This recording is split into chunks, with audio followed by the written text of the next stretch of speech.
dear student, welcome to C International School online classes.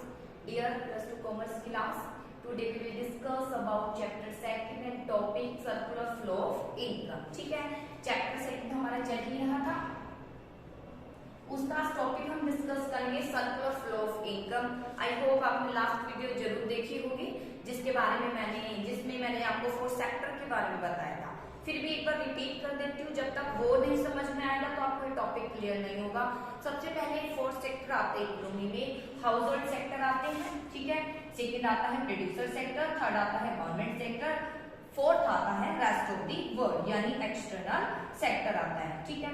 तो house hold sector क्या करता है, वस्तुओं की डिमांड करता है, कंजप्शन करता है, इसलिए तो क्या शुरू होते हैं प्रोडक्शन एक्टिविटी। तो प्रोड्यूसर सेक्टर क्या करता है, वस्तुओं की जो डिमांड हाउस होल्ड करता है, तो प्रोड्यूसर सेक्टर उस वस्तु को प्रोवाइड कराने का काम करता है हाउस होल्ड को, यानी जो वस्तु है उसमें यूटिलिटी लेकर आ जाता है। यूटिलिटी क्या है वो मैं आपको क्लास में बता चुकी थी, हर एक वस्तु में यूटिलिटी होती है, इस वस्तु में भी यूटिलिटी है, इसलिए तो वस्तु बनी है। देखिए कितनी यूटिलिटी है, आज मेरे कितने काम आ रहा है, टीचर्स के काम आ रहा है। तो हर वस्तु में यूटिलिटी है, डिपेंड करता है कि आपके अकॉर्डिंग उसमें यूटिलिटी है या नहीं।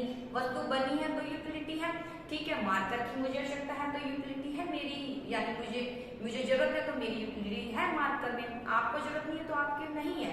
तो यूटिलिटी को थोड़ा इस तरीके से मैंने आपको समझा भी दिया था डीप में। फिलहाल अभी हम डिस्कस करते हैं हाउस होल्ड जो वस्तुओं की डिमांड करता है, प्रोड्यूसर जो वस्तुओं का प्रोडक्शन करने का कार्य करता है, गवर्नमेंट क्या करती है, इनकी हेल्प करती है ताकि अपना कार्य एकदम स्टेबिलिटी के साथ कर सके, बिना किसी हिंड्रेंस के कर सके। तो गवर्नमेंट इनकी हेल्प करती है, गवर्नमेंट से भी इनसे हेल्प लेती है एज अ टैक्स और नॉन टैक्स रिसिप्ट इनसे प्राप्त करके, टैक्स लेती है, नॉन टैक्स में सब बता दीजिए। रेस्ट ऑफ दी वर्ल्ड भी हमारे यहाँ इकोनॉमी में आता है, रेस्ट ऑफ दी वर्ल्ड यानी दूसरा देश किस लिए हमारे पर निर्भर है, एक्सपोर्ट या इम्पोर्ट, किस तरीके से हम एक दूसरे पर निर्भर होते हैं, एक दूसरे देश एक्सपोर्ट और इंपोर्ट के लिए। क्यों? क्योंकि सारी वस्तुओं का उत्पादन हम नहीं कर सकते, वो तो स्टेयर है, वो हम पढ़ चुके हैं स्टेयर रिसोर्सेज क्या होते हैं। तो हर वस्तु का प्रोडक्शन नहीं कर सकते, इसलिए क्या की जाती है वस्तु का इंपोर्ट और एक्सपोर्ट। तो ये सारे सेक्टर हमारी इकोनॉमी में जुड़े होते हैं। अगर तो इकोनॉमी में भी दो प्रकार की इकोनॉमी हो जाती है, तो क्लोज इकोनॉमी होती है और दूसरी होती है ओपन इकोनॉमी, ठीक है। तो क्लोज इकोनॉमी जो क्लोज यानी जिसमें दूसरा देश नहीं आ सकता, तो यहाँ तक आती है क्लोज इकोनॉमी, गवर्नमेंट है, हाउस होल्ड है, प्रोड्यूसर है। ओपन इकोनॉमी में क्या है, ओपन यानी खुला हुआ है सबके लिए द्वार, तो कौन एंटर कर जाता है, rest of the world enter कर जाता है। यहाँ फिलहाल हम सर्कुलर फ्लो ऑफ इनकम में किसके बारे में पढ़ेंगे, क्लोज इकोनॉमी के बारे में पढ़ेंगे कि किस तरीके से क्लोज इकोनॉमी में सर्कुलर होता है, जो कुछ एक्टिविटी जो कभी स्टॉप नहीं होती, चाहे कोई भी इकोनॉमी है, चाहे कोई भी देश है। और मैंने ये भी बता दिया था ये कैसे एक दूसरे पर क्या है निर्भर होते हैं। प्रोड्यूसर है, हाउस होल्ड पर निर्भर है, house hold producer, house hold वस्तुओं के लिए प्रोड्यूसर पर निर्भर है, प्रोड्यूसर वस्तु के उत्पादन के लिए हाउस होल्ड पर, गवर्नमेंट टैक्सेस के रूप में आय प्राप्त करने के लिए दोनों पर निर्भर है।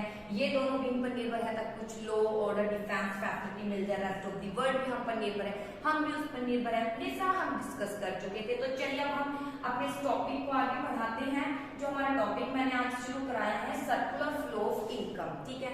क्योंकि इनकम का तो फ्लो होगा बेटा जब हाउस होल्ड वस्तु की डिमांड करेगा, और डिमांड तो करनी ही पड़ेगी, जीवित रहने के लिए कुछ तो डिमांड करेगा, तो सीधी सी बात है प्रोडक्शन तो शुरू होगा ही। और फिर तीन एक्टिविटी हर एक इकोनॉमी में स्टार्ट हो जाएगी, जिसके बारे में आज मैं डिस्कस कर रही हूँ। चलिए तो सबसे पहले अगर हम डिस्कस करें तो सर्कुलर फ्लो ऑफ इनकम में इनकम की कैसे इनकम का फ्लो होता है। तो इनकम का फ्लो तो बेटा इनकम तो तब बनेगी जब कोई वस्तु बनेगी, वस्तु तब बनेगी जब कुछ डिमांड होगी, तो हो गया ना सर्कल। तो देखिए सबसे पहले in every economy 3 activities never stop. हर एक इकोनॉमी में 3 एक्टिविटी कभी स्टॉप नहीं होती है, चाहे कोई भी देश है, ये एक्टिविटी चलती ही रहती है। इकोनॉमी क्या है मैं आपको बता चुकी थी, उसमें हम डिस्कस कर चुके थे। चलिए अब इसका डीप कॉन्सेप्ट हम पढ़ते हैं। 3 एक्टिविटी नेवर स्टॉप, कभी स्टॉप नहीं होती है। सबसे पहले प्रोडक्शन ऑफ गुड्स, बेटा प्रोडक्शन तो चलता ही है, ठीक है। प्रोडक्शन नहीं चलेगा तो सीधी सी बात है इकोनॉमी भी नहीं चलेगी, ठीक है। हम वही इस काल में चले जाएंगे जो हमारा जन्म हुआ था।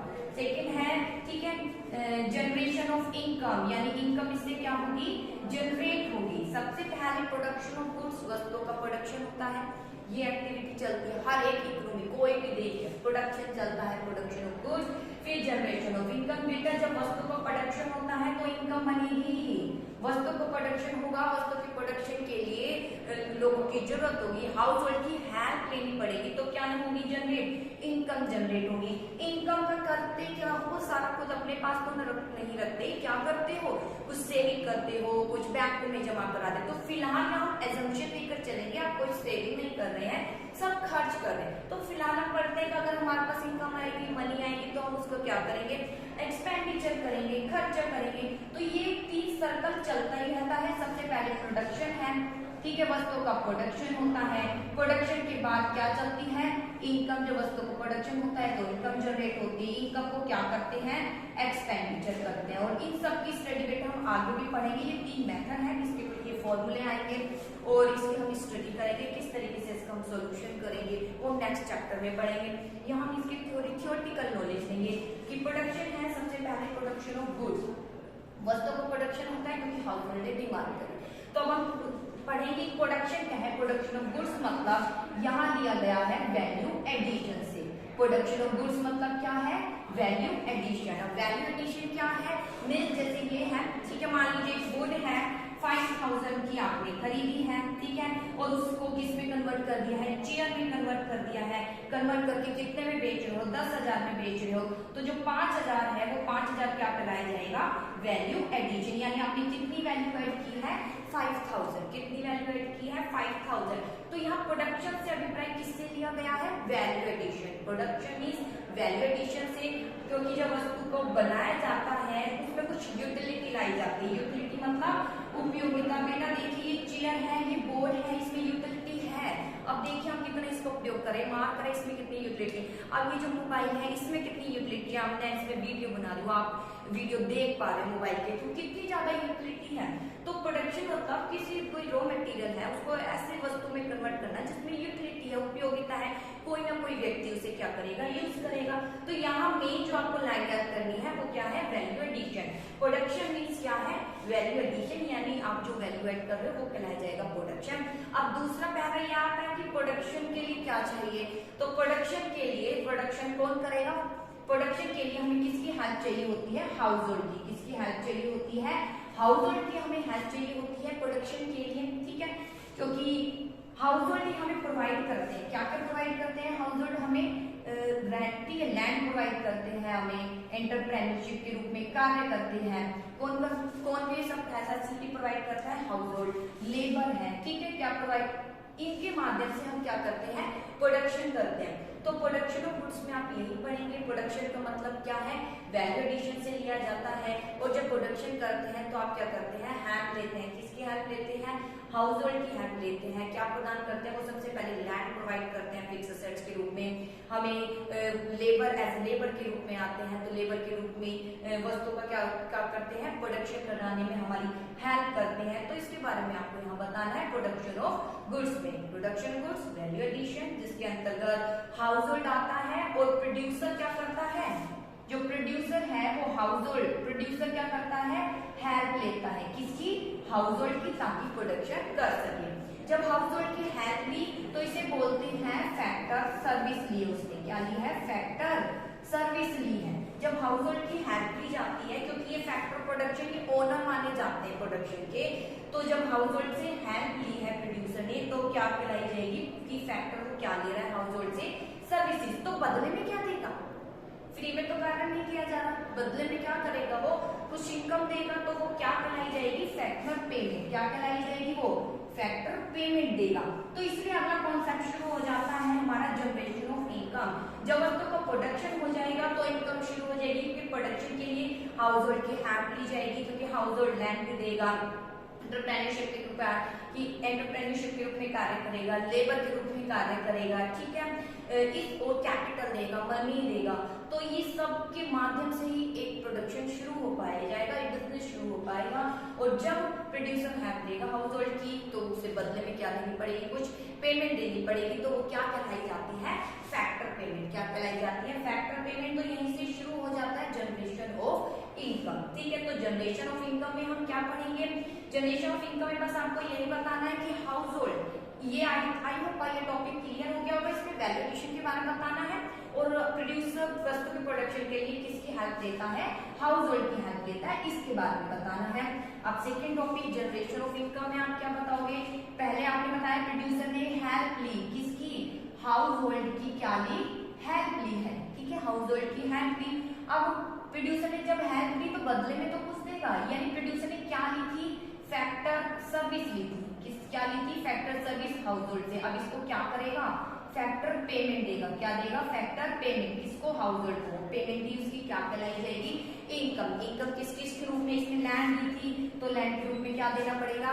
रेंट देना पड़ेगा। लेबर है तो वेजेस, कैपिटल है तो प्रॉफिट है, ये सब हम डिस्कस कर चुके हैं, ठीक है। तो कैपिटल है तो इंटरेस्ट देना पड़ेगा, एंटरप्रेन्योरशिप है तो प्रॉफिट का हिस्सा लेगा। तो ये एक इनकम का रूप बन जाएगा हाउस होल्ड के लिए, ठीक है। तो सेकंड टॉपिक में आपको इनकम के बारे में बताना है और यहाँ दो बातें आपको ध्यान में रखनी है जब इनकम के बारे में बताएं कि जो हाउस होल्ड इनकम रिसीव करता है, ठीक है, तो वो फैक्टर क्या होती है? इनकम हो जाती है, ठीक है। वो फैक्टर इनकम है जो हाउस होल्ड ने क्या की है? रिसीव की है।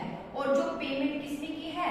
प्रोड्यूसर ने जो पेमेंट की है उसे क्या बोलेंगे? Factor payment. उसको क्या बोलेंगे? हम फैक्टर पेमेंट। ध्यान दीजिएगा, प्रोड्यूसर जो पेमेंट कर रहा है, दे रहा है, तो उसे बोलेंगे फैक्टर पेमेंट। और अगर ले रहे हैं और हाउस होल्ड ले रहा है तो उसे क्या बोलेंगे? Factor income. इन दो बातों का आपको यहाँ ध्यान रखना है इस टॉपिक में। चलिए अब हम थर्ड टॉपिक पर आते हैं। जो थर्ड टॉपिक है हमारा एक्सपेंडिचर, ठीक है। तो एक्सपेंडिचर के बारे में हम यहाँ पढ़ेंगे। इनकम का क्या किया जाता है? इनकम को क्या किया जाता है बेटा? अब सब तो रखेंगे नहीं, आप क्या किया जाता है? खर्च किया जाता है। तो खर्च कौन करेगा बेटा? इनकम को यहाँ प्रोड्यूसर भी कमा रहा था, कंज्यूमर भी कमा रहा था, तो एक्सपेंडिचर करेगा कौन? प्रोड्यूसर करेगा। प्रोड्यूसर भी एक्सपेंडिचर करेगा, ठीक है, जो उसने इनकम जनरेट की है। और दूसरा कौन था? हाउस होल्ड है। हाउस होल्ड भी क्या करेगा? एक्सपेंडिचर, क्योंकि इनकम को खर्च करेगा। तो प्रोड्यूसर जो खर्चा करेगा उसे क्या बोलेंगे? उसे क्या बोलेंगे? कैपिटल एक्सपेंडिचर कहेंगे, ठीक है, उसे हम कैपिटल एक्सपेंडिचर कहेंगे या प्रोड्यूसर एक्सपेंडिचर भी आप कह सकते हैं। और हाउस होल्ड है तो उसको कौन सा एक्सपेंडिचर कहेंगे?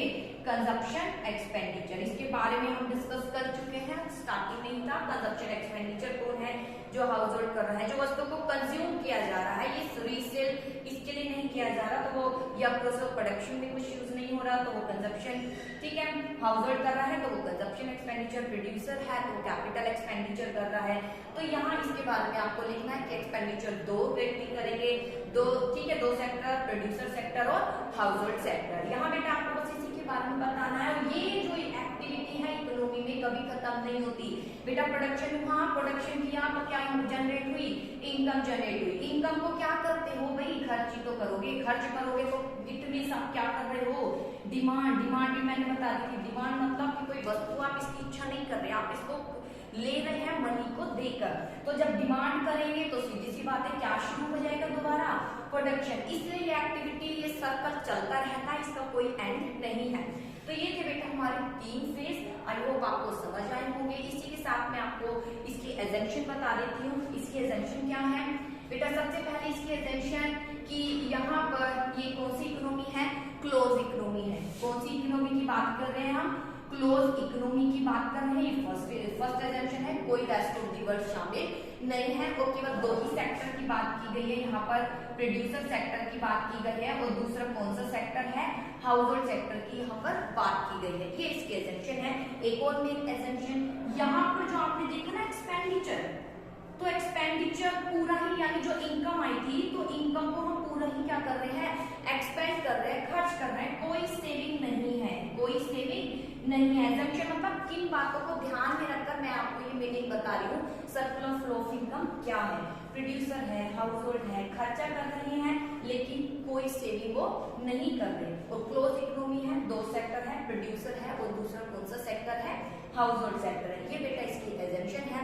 इसके बाद इसका लास्ट टॉपिक बचता है सिग्निफिकेंस क्या है, ठीक है। इसके बाद लास्ट टॉपिक बचता है सिग्निफिकेंस। तो बेटा सिग्निफिकेंस के बारे में मैंने आपको काफी टाइम बताया। सिग्निफिकेंस यानी आपको क्या अचीव हुआ, क्या आपको इससे बेनिफिट मिलेगा, वो है सिग्निफिकेंस। तो सर्कुलर फ्लो ऑफ इनकम यानी प्रोडक्शन कर रहे हैं, प्रोडक्शन की से इनकम बन रही है, इनकम को हम क्या कर रहे हैं? खर्च कर रहे हैं, फिर प्रोडक्शन हो रहा है।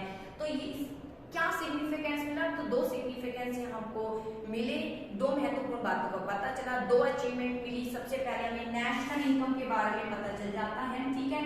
नेशनल इनकम मैंने आपको बताया था, sum total of factor income, क्योंकि इनकम मिली थी लैंड लेबर्स के रूप में, उन सबका जोड़ क्या कहलाया जाता है, नेशनल इनकम या total value of goods and services. National income के बारे में पता चल जाता है। दूसरा जो हमारा स्टार्ट होगा टॉपिक, ठीक है, फर्स्ट सेकंड, हमें इंटरडिपेंडेंस के बारे में पता चल जाता है।